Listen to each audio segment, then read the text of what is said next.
Rolling down there. Sound can be heard? Awesome. Hi! Welcome to Graveyard Gush, the show where we not just review the films, we gush about them. I'm your host today, the one and only owner of this channel, Flintworth. And today I am joined by, well, no one. None of my friends are here today.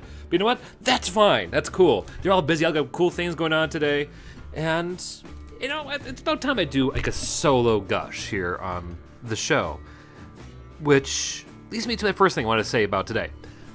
If you have any questions while watching this live, please let me know. Throw it down below. And if you don't watch this after the fact with the recording, throw it down below as well. I'll answer them as I can after I get done with the broadcast. But more into today's subject, Companion. The movie that, will go down for me, at least for the time being, as one of the squelchiest, satisfying robot thrillers that I've seen in a long while, I have to say. I think I felt like this kind of level of just joy. I'm gonna use that word, joy, in seeing a robo-thrashing kind of adventure since when Megan came out, like, let's say almost 2 years ago. Which I think is actually getting a sequel this year, but I'm getting ahead of myself. The Companion, as stated on Wikipedia, is a 2025 American science fiction thriller film written and directed by Drew Hancock. Stars Sophie Thatcher and Jack Quaid. Quaid? I think I said that right. I hope I said that right. Please correct me if I said that wrong. As a couple on a weekend getaway with friends at a remote cabin, which unravels into chaos after a revelation that one of the guests is a companion robot.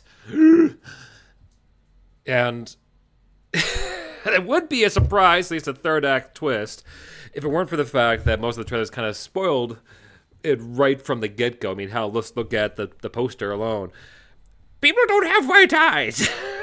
Then yeah, it's kind of obvious going into this that, you know, one of them is not all what they seem. And I think at least my first thing I just have to gush about with this film. And there's much to say about this, from the directing, the acting, the writing, pacing.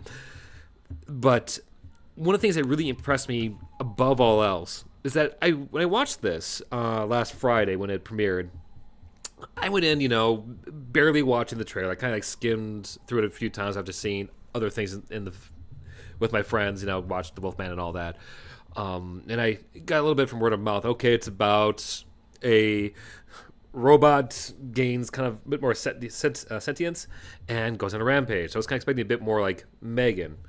And the first act leading up to the twist, which, I'm going to say a twist that there is a robot amongst them, was played so straight, so subtle, that it had me even second guessing that I was watching the film that I expected it to be.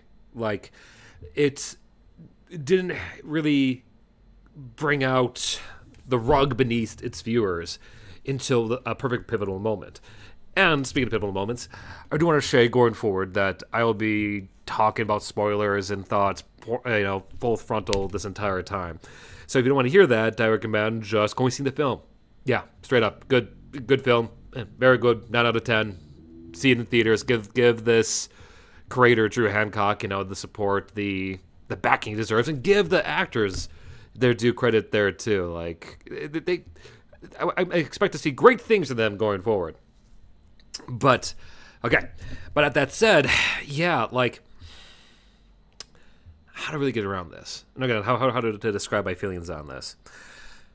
The film spends a lot of just nice, slow, calm build-up. It's done in a way that until you see the film a second time, it's done in a way that if you've seen it for the first time, it leaves you questioning, okay, is Sophia Thatcher, who plays the star of the film and also the the pivotal companion, she plays the character in such a way that you feel like she's lifelike. She feels like she has sentience and isn't fully in love with her boyfriend Josh. that really can leave you wondering that, hey, is she straight up, a robot at this point? Does she become one later on? Does she, like, die and he rebuilds her based off, her conscious imprint? I guess it was maybe too much into it, like, a little bit off of Soma, if you ever played that. But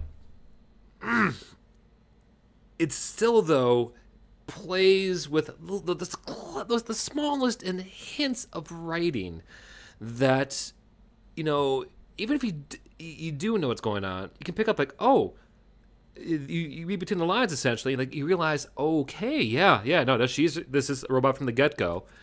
And and they're just kind of like dancing around the topic because it's kind of like a taboo word, but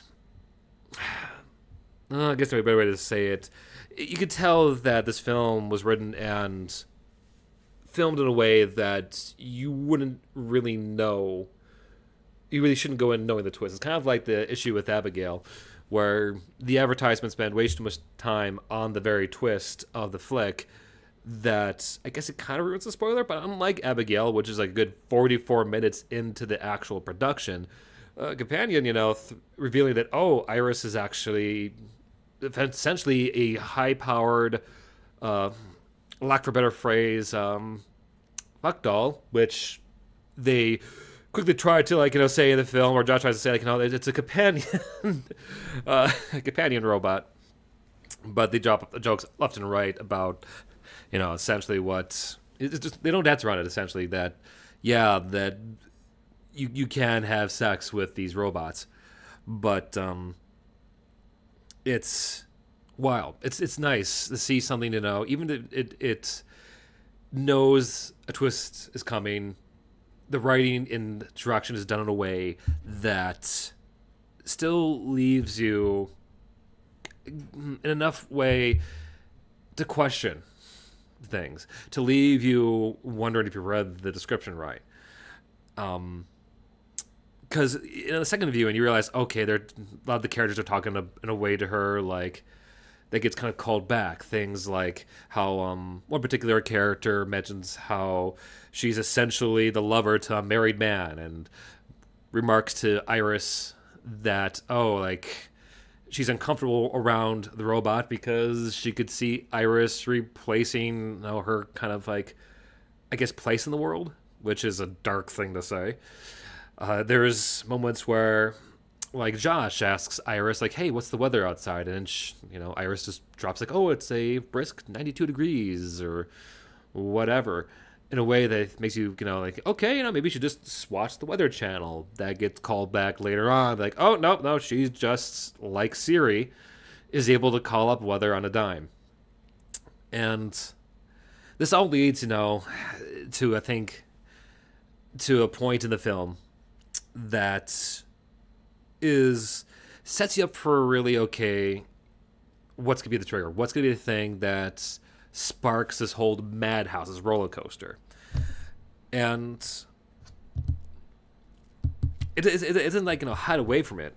Because one of the first things they say in this film, which I think is kind of nice, is Iris talks about, like, how her life up to a certain point was kind of like living under a sheet, and again, in a void, which is a nice subtle way to hint that she really has no memories outside of what she's been programmed to have. That there's, like, really two, like, turning points in her life. The first is when she met her boyfriend Josh, and the second is when she killed him. Like, you get that. That is like the the hook right in the start, first scene, and it's all played over her meeting Josh for the first time at the grocery store, which we learn later on, all fiction, all programmed. And from there, it's almost played out in a way where we, the audience, kind of learn things at the same pace as a lot of the characters do. In that, like, it does leave you guessing. It does leave you kind of feeling suspense, that in a way that it doesn't, like, go like, oh, don't worry, she's fine, because a good example of this is early later on in the film, she does get forced to shoot herself in the head with the idea to kind of, force her to self-terminate. And Moments later we find out like, oh no, that's not where the computer chassis is. It's down in the chest. And I like that they take their time. They don't like do it right away. They have like, okay, no, they have these impacts, these actions happen on screen. It gives us the audience enough time to soak it in, to breathe, and then maybe 5 minutes later, like, then we're like, oh, but actually, this is what happened. And I like that. It isn't like some films I've seen. Like a good example of this would be the last Star Wars, Rise of Skywalker, where they would like kill a character on screen, like in the very next scene, be like, oh look, no, I'm alive. No, there's none of that. It's paced well, essentially. But all this whole thing starts really because Iris, it turns out, was rented or bought by Josh to, yes, be a companion to him, but also to help him murder the very rich Russian boyfriend that his associate, his partner, has been essentially conning for I don't know how long they really were together, but conning the Russian long enough to invite all of her friends to get away at his cabin, where Iris we put in a way to be put in a very compromising situation with this sleazeball to effectively defend herself, which turns out isn't possible for her robot mechanics. She was modded, and then from there it becomes like this comedy, thriller of errors as Josh continues to bumble and tumble over himself as he tries to cover up a crime in ways that you can tell he is just not fully prepared for. Like, I've seen villains that, are book smart and are, street smart. Josh is just book dumb and street dumb. He is very much the kind of guy that you can tell got a clever idea, watching probably some TV show, tried to enact it himself, and then that's as far as he got. He got the cover idea down and didn't think, below that whatsoever. But before I go further from there, I do got to get to kind of roll it back just for the briefest of moments to really just applaud everyone who is in this. Like I mentioned already, how wonderful Sophie Thatcher is as Iris. She is able to play, she's able to play a character that traditionally in the pop culture we've kind of seen, characters similar to her would be like, Data from Star Trek, or yes, even Megan. And despite having seen companion robots or very highly intelligent, sophisticated, programming done in a way that you would think it'd be like it's all been done before, but yet the companion does it in a way that makes it fresh. It doesn't take too much time be asking or answering the questions of like, how can they go and program actual like full-on memories into these machines? How can they, develop emotions? It's like, it's just almost, I guess, kind of like science fantasy, where it's just, yep, they did it. Just accept it so we can get on to the real meat and potatoes of the moral conundrums of this film, which at its heart is really one about, abuse, about like entitlement, and I would even to stretch say, what really is true love. But backing up Sophie Thatcher here is a remarkable cast of like people you've seen around before, at least the horror circuit before. Like, for instance, her boyfriend is played by Jack Quaid, who by this point I think is making a name for himself in various kind of horror films. And a few actually other thrillers. I think there's another one coming out where he's going to be playing a guy who can't feel pain. But in here, Quaid, much like his character in Scream, plays like this perfect, like, I don't want to say jackass, but dumbass that you can't help but root to see fail time and time again. It's very, so fulfilling for those who like their Schadenfreude. But backing him up is, well, of all people, Harvey Guillen? I'm going to pronounce his last name wrong. I apologize, Harvey, you're out there. But Harvey, who is more famously known as Guillermo in What We Do in the Shadows, is also in this as well, playing off a few of the other actors as kind of like, I want to say he's in on the murder that Josh sets up. He's basically set there as kind of like I don't want to say a patsy, but like a witness, kind of like to corroborate, what the story Josh is trying to set up, and because of reasons, he gets wrapped up into the whole murder plot as well as a late game partner to Josh and Kate, I believe is Josh's partner's name in this whole murder. But Harvey, though, he plays a wonderful, heart-filled character. I think that kind of really shows a bit more of the themes of love that do come up in this film. And I have get a bit more to him in a second. Backing up old Harvey, though, is his partner, played by... Let's see here. I'm losing track of names. Is it Rupert Fried? Let me give me a second. Let's see. I'm sorry, buddy. I know you're right there. Yes, Lucas Gage. I knew I was getting it wrong. Lucas here, though. He plays Harvey's character's partner, who is Eli. But Lucas, to understand, is also a newcomer to horror. He was in the Smile sequel earlier last year? Yeah, last year. And he's in here as well as a like a mid-game surprise second robot of the whole party. And I think he's going to, frankly, for me, going to be up there now as another remarkable case of scary robot hunters.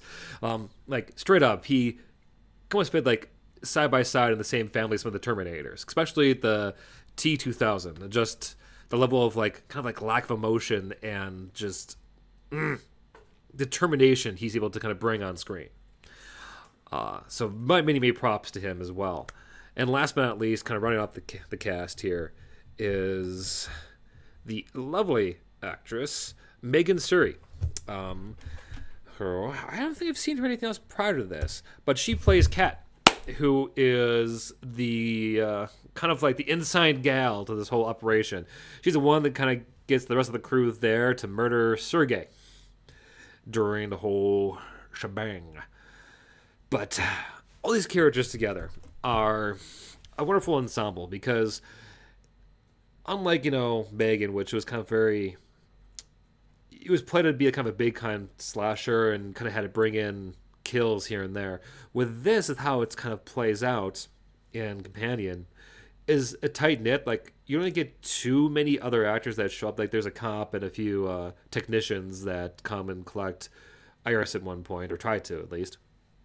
So there isn't a whole lot of like reason, like a lot of potential to bring in like more deaths, more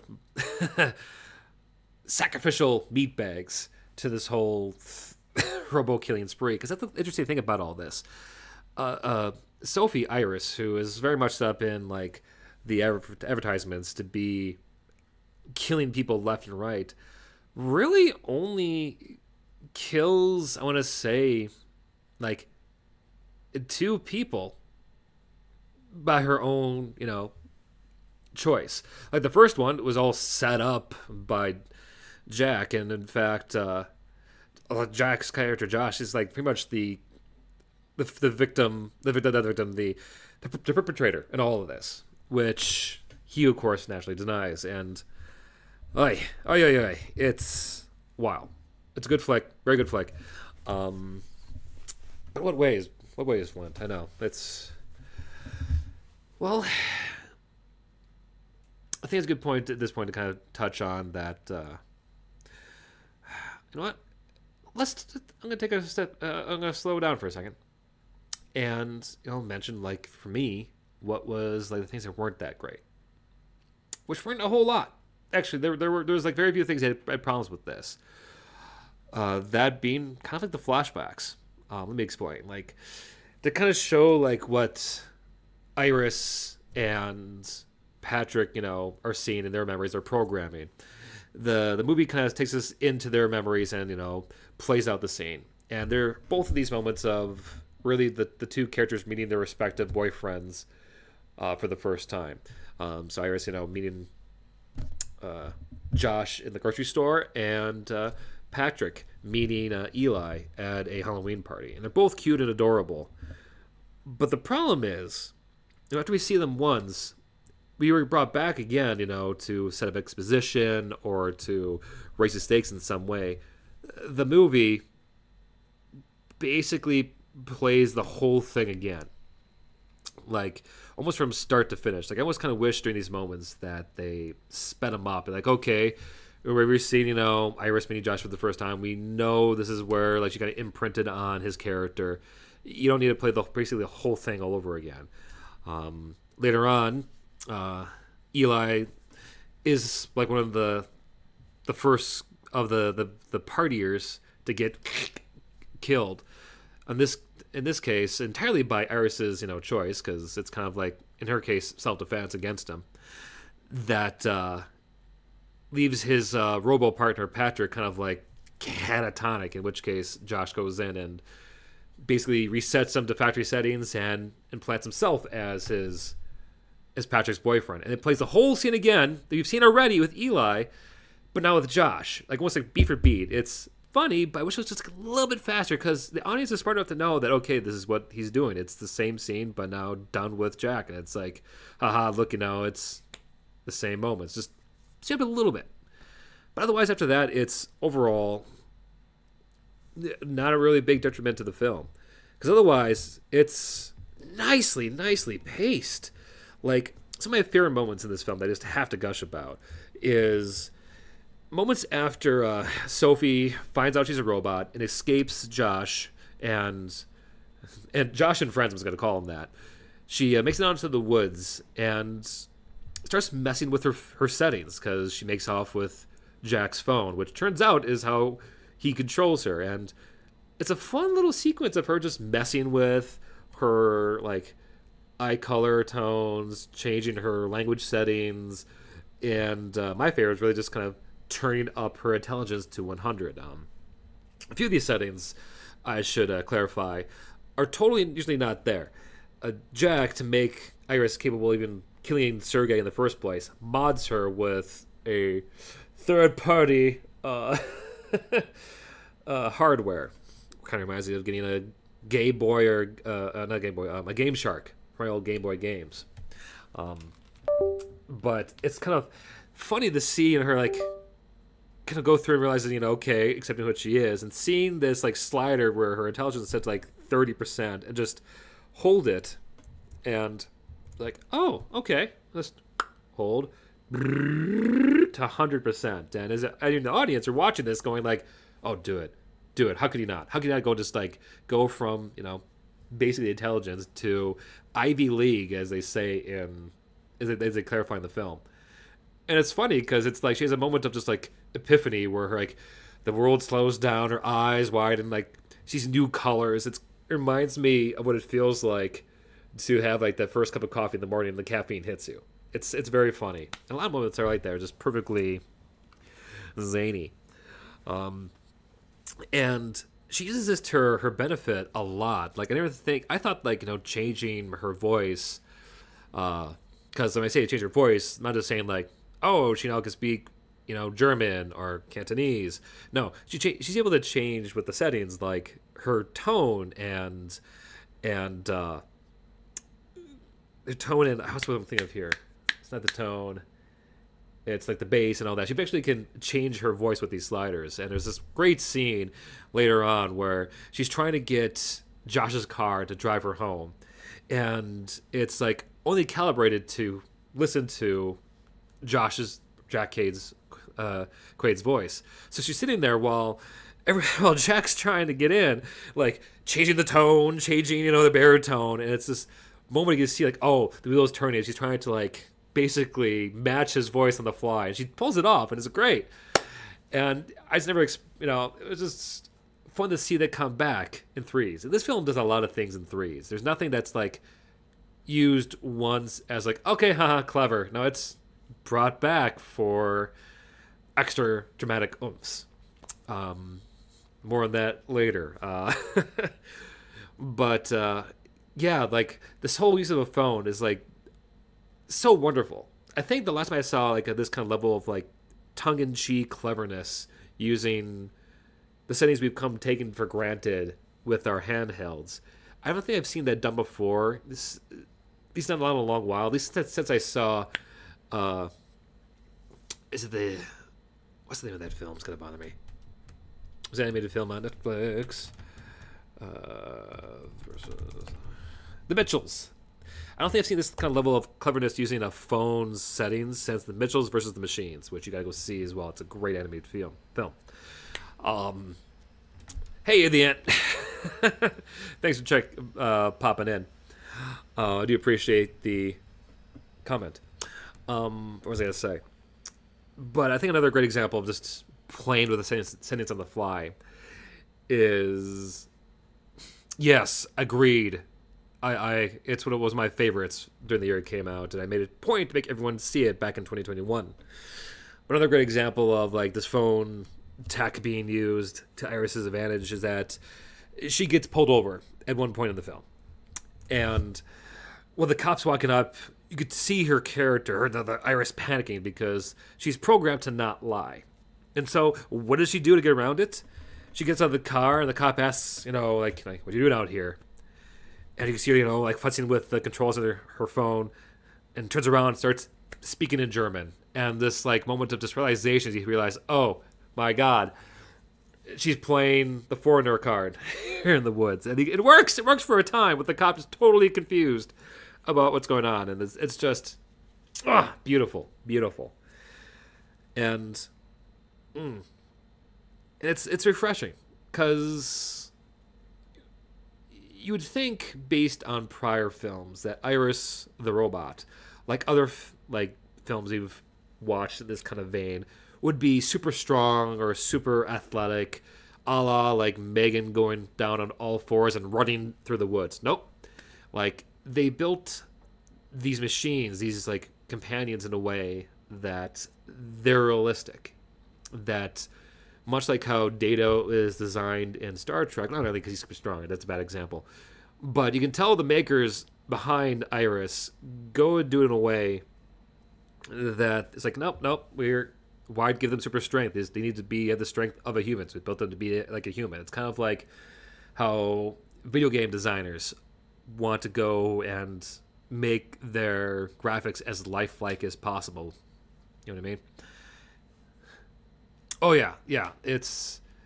I would recommend it. It's only barely been out a week, and I think it's right now one of my favorite thrillers of the year, Alien. And I know it's not saying much here at the very start of it, but there's a lot of films coming out, a lot of horror films, so that may change. Right now, if I had to rank between the two films I have seen so far, I think The Companion's beating out Wolfman in terms of cleverness. I do plan to go buy this and watch it again. One thing I wanted to note that I kind of like about this film is that while it portrays itself, while it sells itself like a killer robot film or robo-companion sci-fi thriller, I would say that it's probably more on the lines of, how would I describe this? I guess I would say like fish out of water films, or the I don't want to say the Final Girl, but like the Only Girl films. What I mean by this is that for a while now we've been seeing a lot of flicks come out lately that basically involves some girl, our hero, gets taken to some rich asshole's home estate and then is forced to fight for their life against everyone else there. Like, we're talking about like hide and seek, Abigail to an extent. Yeah, Ready or Not. Thank you. Ready or Not is exactly what I'm talking about there. Thank you, Jade. But yeah, very much those kind of like films where like we, the audience, know what's going on. We know what the stakes are, and we're here to watch our female lead outsmart everyone else hunting her in the wild. Ugh. And I'm not sure about you, but I adore these films. I guess it's like it takes all the things I love about like the final chase in a slasher flick with the final girl, but it's the whole film. And to see these characters slowly think things through in their own ways, always just fun. It's fun. And what kind of makes Iris a bit different in her own film is that when she does go and like plan things out in her head, we get to, as the audience, see it play out visually. But there's still like moments of humor in there. There's moments of humor throughout all of this. But in her plan, let's say, to escape by using Josh's car, she gets in, says, take me home, please. And the car responds back, certainly. And might I say, Iris, what a clever and smart plan this is. And that's just, love that. Love those details. Love those little hee-hee ha-has. Let's see, what is it here saying? The thing with ultra-realistic games is that the graphics has the most effort put into it, with gameplay and story taking back seat. That's true. In this case, it's like probably what actually makes this movie more thrilling is the fact that Iris is such an ultra-realistic robot. Like, for the most part, you can tell really on screen. It isn't only until like one of the users, I'm going to say that, tell their companions to like go to sleep, that they go full on rock still and eyes turn pale white. It's like, oh, whoa, that's creepy. It's unsettling.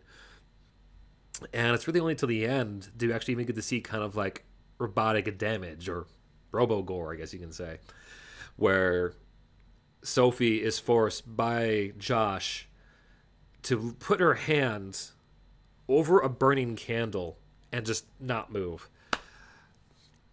And just like watching her hand like slowly burn to a crisp and melt off and eventually gets ripped off to reveal the classic like Terminator hand. It's, I don't say it's unsettling, but it's almost like, that's right, she is a robot, because it's done so well. And it's not like that they leave us wanting or leaving us like begging for some special effects.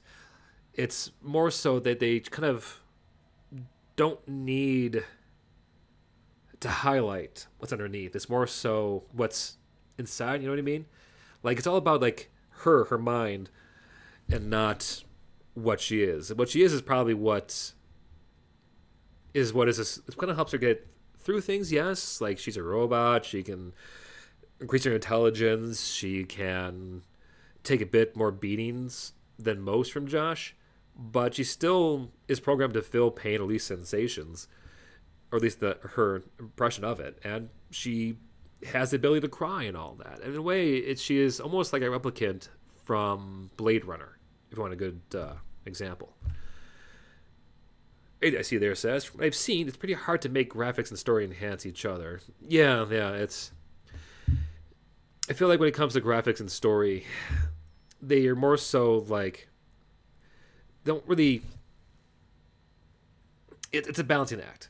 And in this case of this balancing act, which kind of a good lead into what I was trying to get to, is that the effects of seeing robot pieces and all that isn't about really what Iris really is. It's more so all in the mind, because that's like where like a lot of those like text settings come into play, with changing her voice or giving her commands that she cannot go against. And it all kind of comes down to the fact that it's about control more than anything else. It's about the fact that her companion Josh, craves that control over his world more so than he does, like, really with anyone on the inside. Like, this guy, this bastard, is willing to sacrifice so much to get what he wants, what he feel like he deserves, without really any reason for him to deserve it. You know what I mean? Like, I guess you can even say he's very much like that kind of character based around incels, where, like, like, I'm a nice guy, I never get a girlfriend, I don't get the good job, and it's the world's fault, not mine. But no, it's always been about control for his character, and which makes it oh so goddamn satisfying to to see him time and time again to realize how out of control things are. Like, there was numerous times watching this film where me and my friends were full on, like, just, like, laughing our asses off at this bastard, realizing, like, oh no, I just got reversed Uno'd, essentially. And there was plenty of times I was straight up giving him, like, the double deuce salute towards the screen. And it's perfect. It's great. Because he is an asshole. He is constantly getting people killed or hurt or worse because he doesn't think things through. Like, case in point, the other robot companion, Patrick, who, once again, gets, like, essentially tricked into thinking Josh is his actual boyfriend. Jack gets the bright idea to bump Patrick's, like, aggression up to 100%. Full on, like, allowing him to go, like, killer robot mode at any point. And one of the best scenes is Jack, like, telling, this unrestrained robot, hey, stop so-and-so, which, of course, continues again and again to happen, where Patrick reads that as, okay, stab. Why did you kill them? You told me to stop them. And you know what? A better way to explain, to kind of, like, describe all of this. Josh's, like, constant state is the surprised Pikachu face. And almost everything he does. Everything. Oh.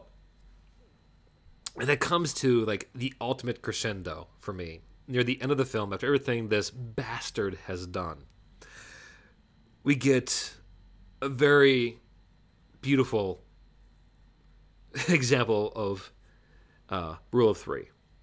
Start of the film, we see someone use an automatic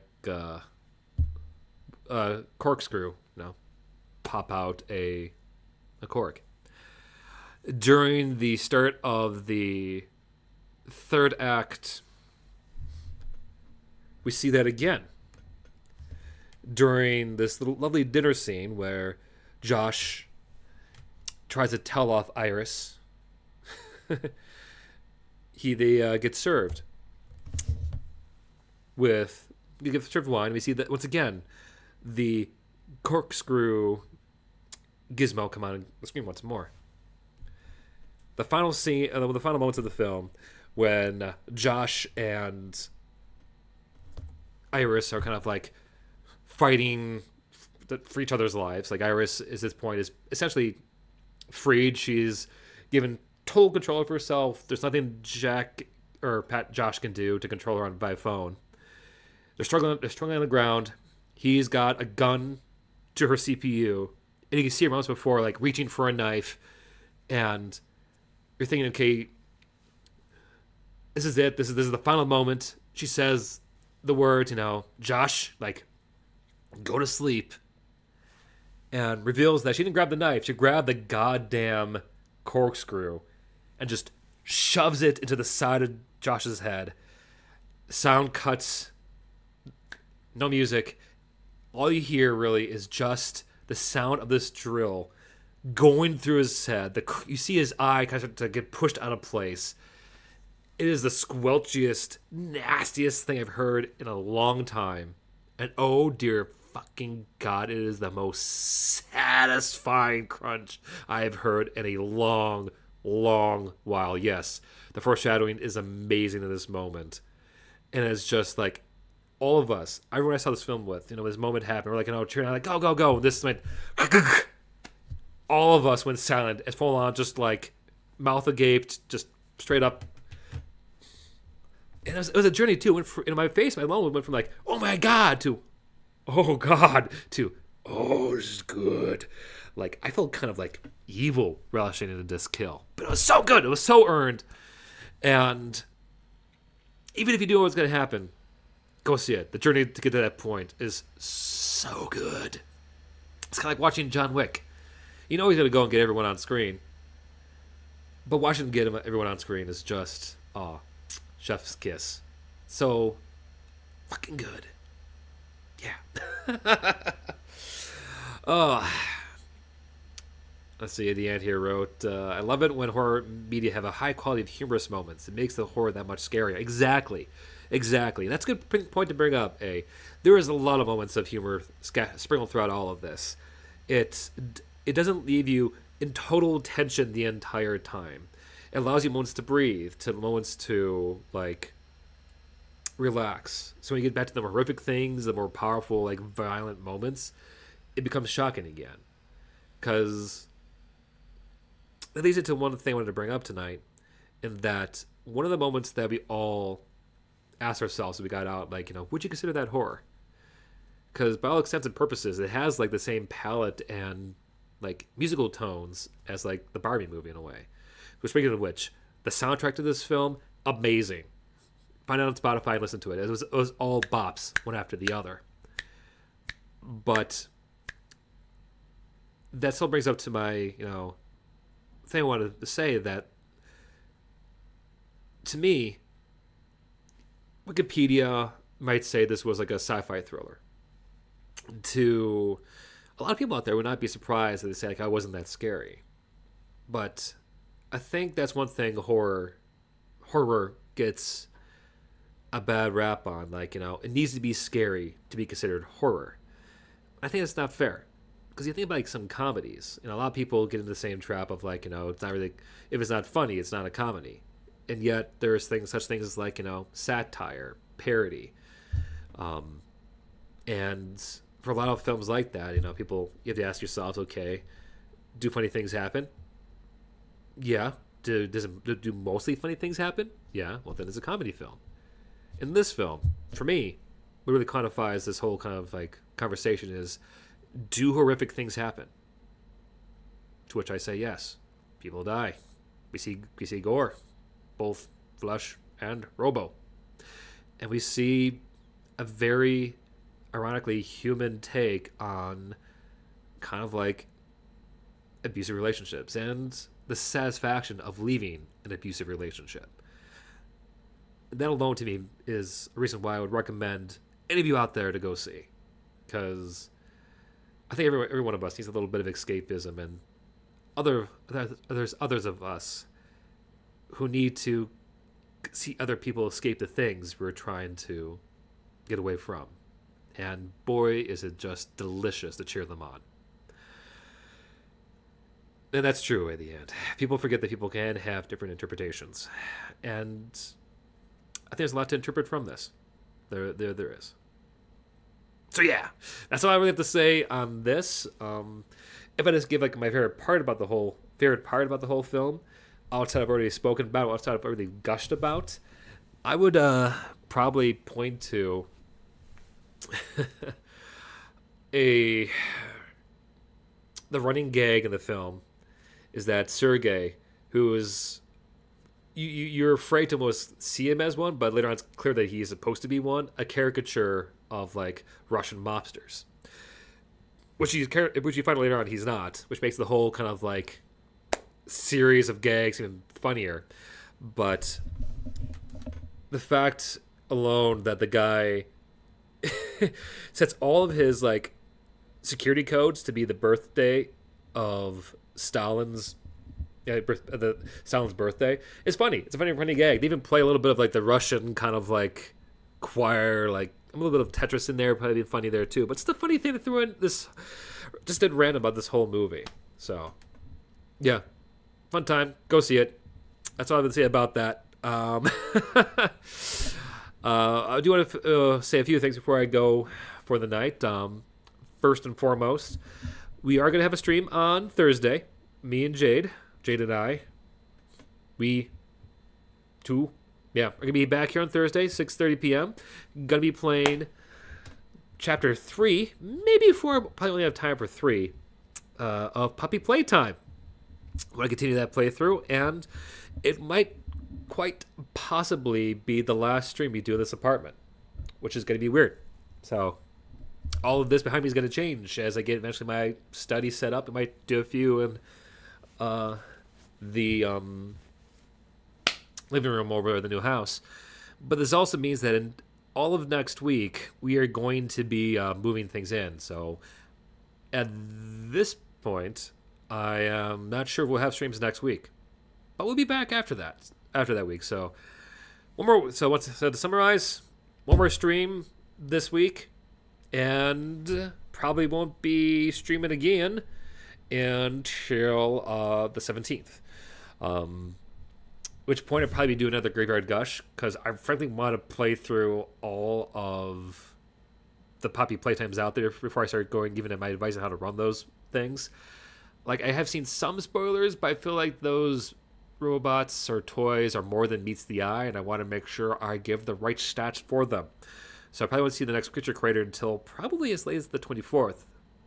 But this means for the 17th, if I'm timing things correctly, we won't be entirely talking that day about another horror comedy coming out this month that I'm very excited to see. Not that one. It's not The Monkey. I love that name, The Monkey, which should be coming out on the 21st. So yes, that should work perfectly. Actually, it won't work perfectly because that comes out on the 21st. So I'll need to find a different movie for the 17th. Okay. Well, we'll see. It might be Hard Eyes, might not. You're going to have to wake the Squirtle and Pikachu to move. You're not wrong there, Adiant. You're not wrong. I'm not sure these guys even will be in the new study. They'll probably stay in the living room. Yeah. Not gonna lie, it's going to be nice to have this in the study because I can leave all this stuff up and actually have more, interesting things to look at behind me. So, yeah.